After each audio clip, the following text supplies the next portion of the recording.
எவ்வளவோ மெசேஜ் போட்டுட்டு டெலிட் பண்ணி பார்த்துட்டேன், ஒரு மரியாதையா பேசுவான்னு சொல்லிட்டு. ஆனா எப்படினாலும் இதை இதுக்கப்புறம் மரியாதையா பேச முடியாது. அதாவது உங்க அக்கா இறந்து ஒரு வாரத்துக்குள்ளால அவனுக்கு போன் பண்ணி ஜோயல்கிட்ட உங்க அக்கா நகைய காணலன்னு கேட்க பத்தல.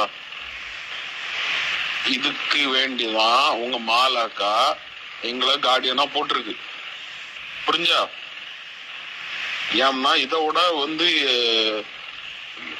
எதுவுமே கிடையாது. இதை விட எதுவுமே சொல்ல முடியாது. ஏதோ அவங்க கடைசி நேரத்துல அவங்களுக்கு தோணி இருக்கு. அதனாலதான் இந்த கார்டியனா எங்களை போட்டது. ஏன்னா ஒரு வாரத்துக்குள்ளாலே அவனை போன் பண்ணி இங்க நகை இல்ல, நீங்க எங்கெங்க போய் என்னென்ன எல்லாம் விசாரிச்சீங்கன்னு எல்லாம் எனக்கு தெரியும். அங்க ஒவ்வொரு இடத்துலயும் பேங்க்லயும், கேனரா பேங்க்லயும், கேனரா பேங்க்ல ஐஎஃபிலையும் எல்லாத்துலயும் நீங்க பண்ணது எல்லாமே எனக்கு தெரியும். ஏன்னா இதுக்கு வேண்டிதான் எங்களை கார்டியனா போட்டது. அது உங்க நகை கிடையாது, அது உங்க அம்மா நகை கிடையாது, உங்க அப்பா நகை கிடையாது. அது மாலாக்காக்க நகை.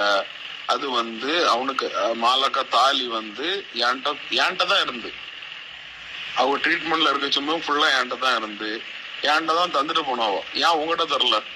நீங்க ஆஸ்பத்திரியில தானே இருந்து, ஏன் உங்ககிட்ட தரல?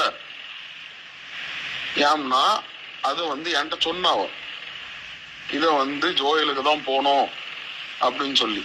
அதனால அது என்கிட்ட தான் இருக்கு, அவனுக்கு தான் போகும். இது மட்டும் இல்ல, மாலாக்காக்க ஒவ்வொரு கம்மல் வரைக்கும் அவனுக்கு தான் போகும். அதை நீங்க வச்சிருக்கலாம், இப்போ நீங்க என்னவும் பண்ணலாம். ஆனா எல்லாமே அவனுக்கு தான் போகும். அவனுக்கு ரைட்ஸ் என்னவோ அது அவனுக்கு போகும். நான் கூட கொஞ்சம் விட்டுறலான்னு பார்த்தேன்.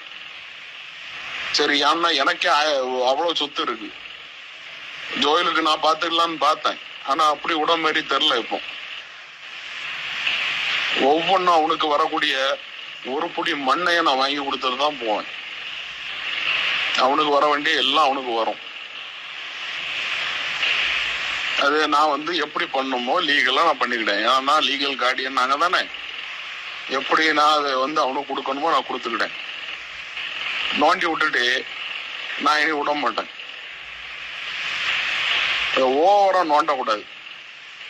நாங்க நிறைய பண்ணலாம், சரியா? நாங்க வெளியே இருக்கோம். வெளியே நாங்க டவுனுக்குள்ள சிட்டிக்குள்ள இருக்கோம். எங்களுக்கு நிறைய கிரிமினல் எப்படி வேணாலும் கொண்டு போறோம். அந்த ஒவ்வொரு கிரிமினலும் கிடையாது, அவனுக்கு வேண்டி அவனுக்கு வரக்கூடிய பங்கு அவனுக்கு போட்டு.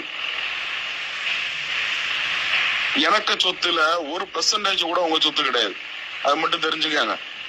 நீங்க காட்டுக்குள்ள வச்சிருக்கீங்க அவ்வளோத்தையும்.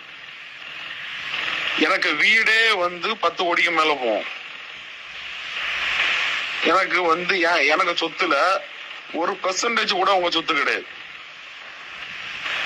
இது சொத்தை பத்தியே கிடையாது, பைசாவை பத்தியும் கிடையாது. நான் எல்லாத்தையும் விட்டுலாம் தான் இருந்தேன், ஆனா இனி விட மாட்டேன்.